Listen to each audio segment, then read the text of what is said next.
All right, guys, what is going on? So I have been doing my pole workouts, as I've stated.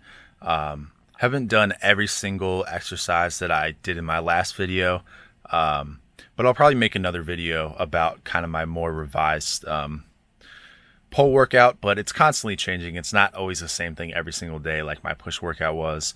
I'm kind of mixing it up, but basically I'm just focusing on pole workouts. And then I'm doing a little bit of isometric work as well. So I'm going to include the isometric work that I've been doing, which is push focused in this video here.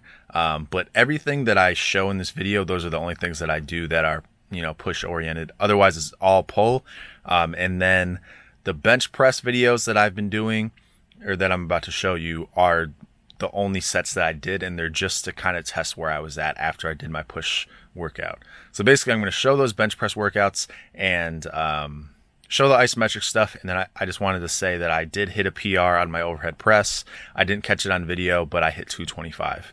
So I'm happy about that. Otherwise, I'm going to show some attempts at some PRs right here, and then kind of go into what I've been doing recently other than my typical pole workout. So this was my first day back in the gym, and I really wanted to see if I could get a PR with 265 here. So my last time doing this, or my PR was 10 reps with 265. Here I end up getting 9, and I definitely don't think I had 10 in me. That last rep was kind of a grinder. But considering I'm over 20 pounds lighter here, about 23, I will definitely take it. Now, this is actually, I think, the day after. I actually thought it was the same workout, but then I looked at my little aminos over on the side there, and it was a different bottle. So it's definitely a different day. So that explains why I look so fresh here. So I was a little confused, but anyway, this is me hitting 18 reps with 225, which is matching my previous PR. But I did it much more efficiently here, it looks like, and I just kind of wanted to leave the 19 for my next attempt. So I thought maybe because I was doing sets of 5, which is much lower than I normally do, that I might be able to hit a new PR.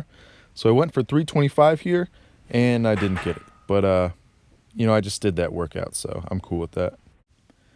All right, now here's some of my isometric work.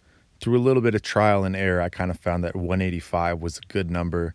And this is actually after seeing Jeff Nippard's video about feet in the air bench press. Now, this is my first time ever doing it.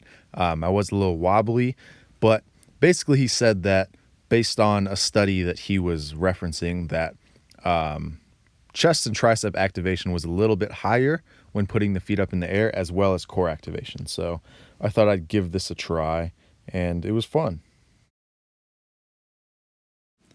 So the last clip was at the bottom, and I did a few sets of that just to kind of get that off the chest power. But if you noticed in my PR attempt, I hit my sticking point about right here, and I think that's because lack of tricep strength. So I'm doing a close grip here, and I'm doing it at the part where the triceps kind of gave out. So hopefully this can let me get past that sticking point. So I got a little isometric inspiration from Bruce Lee. One of the exercises is the pull, which is just kind of like a power clean. Not sure if I'm doing this right, but I gave it a shot. So this is me training for the bottom part of the overhead press. I'm using 275 here, which is 50 pounds over my max, and I'm just pushing up on the weight for about 10 seconds, and that's all there is to it.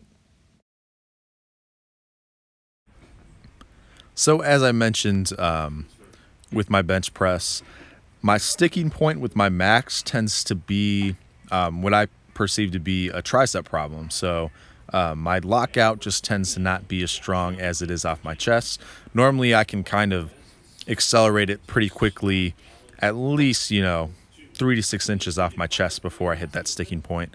And I also notice a pretty good pump in my chest when I do bench press. That being said, when I did that max, I felt a serious strain on my triceps, and it just leads me to believe that my chest has adequate strength, but my triceps maybe not so much. I also use a pretty close grip when I bench press, so I think tricep strength is something I really need to work on. So that's why I'm actually doing these isometrics and these tricep exercises to kind of build a little bit of size and strength before I go into my next push phase. So this is the last thing I wanted to show here. Now I'm using this weird setup, but I find it's a lot easier for me to activate my biceps this way. I don't know why, but I just find it like that. But anyway, I'm using this technique that I learned from Athlean X, which is basically to keep the wrists extended so that your forearms aren't as big of a factor in the curl. This is something that I would do in high school without even thinking about it, but I would hold it kind of lower in my hand. He recommended holding it higher in your hand to avoid wrist pain, so that's what I'm doing here. And this is pretty new to me, but I definitely felt a much stronger contraction in the biceps here.